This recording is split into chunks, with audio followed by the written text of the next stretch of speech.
What's good, neighborhood? You back in the lab with your favorite neighbor, your man Marq Nash. He is I am he. Another great episode of Breaking Beats. How y'all feel? What's the deal?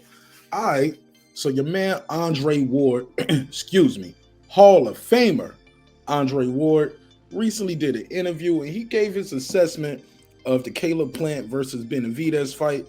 As you know, Andre Ward got inducted into the Hall of Fame in 2021. First ballot Hall of Famer, had a career of 32 wins, 16 by KO, no losses. Yeah, he finished undefeated. And Andre Ward was a monster. Andre Ward, arguably, because I know some people gonna say, he hating on Canelo. He's not hating. Has no reason to hate. He's rich. He's in the Hall of Fame. He's out promoting his new documentary. I believe it comes out this June. It's gonna be on Showtime, and it's talking about his life. He talks about when him doing drugs and drinking. I didn't even know he was doing stuff like that. But he talked about how his family struggled with it. And yeah, but Andre Ward is a beast. He won the 2004 gold medal at light heavyweight in Athens. His amateur record is impeccable. I think they said he fought like 115, 125, only 5 losses. And they say his last loss was either when he was like 12 or 14 years old, and arguably won that fight. I think that was against Gonzalez. Correct me if I'm wrong in the chat. So yes, Andre Ward, and even in that fight, Gonzalez's mother was one of the judges, and the referee, they knew him. You know what I'm saying? They knew the referee too. Deducted 2 points from Andre Ward in the amateurs, and that's pretty much how he lost. But as Andre Ward and as his trainer, they'll say he still won that fight. They'll still say he won that fight. So let's get into the story, but before I do that, please pause the video real quick.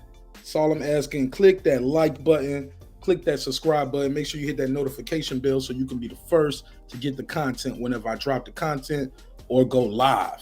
And y'all know our lives be lit. Got some of the best live streams on YouTube. That ain't what I'm saying. That's what y'all say. All right, so boom.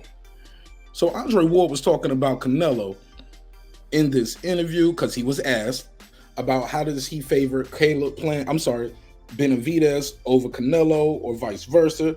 As you know, Benavidez was successful on March the 25th when he faced former IBF champion Caleb Plant.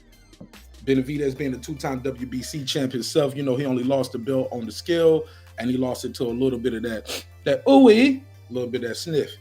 You know what I'm saying? But it's all good. You live and you learn, you making money, you partying, hanging out with the wrong people. Sometimes you make mistakes, you come back stronger. It's all good. Shout out to David Benavidez. All right, so let me play this clip and I'll come back with some commentary.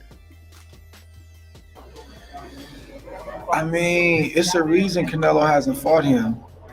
And nobody really likes fighting a guy that has a lot of output like that, especially when you're not a guy who has a lot of output. And Canelo's economical with his punches. He relies a lot on power, timing, skill. You know, he'll let guys waste their energy, and then he'll come on, and he believes that the power and his accuracy is going to bail him out, and it has, you know, for many, many fights. So nobody really wants to fight a dude like Benavidez, and you have to add in his height and his reach. And he's not a scary fighter. He's looking for the smoke. That's a lot you got to contend with. So if they fought, I know Canelo's going to come ready, and he's probably going to be, you know, what he needs to be able to compete with Benavidez. But, man, I think you got to lean toward Benavidez, man. You know, I don't say you got to. I just think that with the output, I would like to see how Canelo deals with that. Because Benavidez isn't just throwing the throw. He's got power on those punches.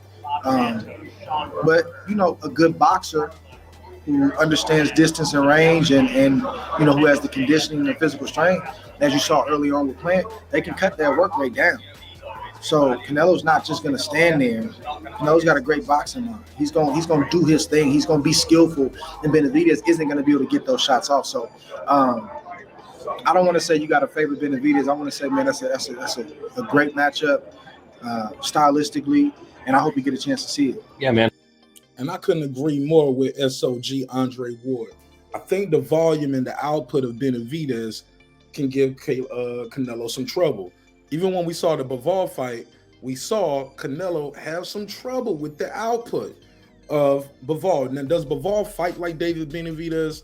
No. I think he has better footwork, better head movement, but what he does is work that jab, he works his lead hand, and he has a high volume, high work rate, high output, and those things like that probably is going to give Canelo some trouble.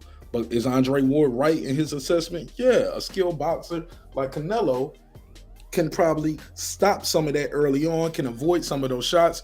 He's not going to get there to get hit, but what he does have is the ability to the tendency to gas out. Canelo does have a tendency to gas out sometimes later in the fight, and that might cause him a problem with a guy like David Benavidez, who pretty much doesn't seem like he gets tired. He is the Mexican monster. He just keeps coming towards you all night long. So y'all leave me a comment. Let me know what y'all think of this story. What do y'all think of Andre Ward's assessment of what do y'all think of Andre Ward's assessment of Canelo Alvarez and Benavidez? Who do you guys favor in that matchup?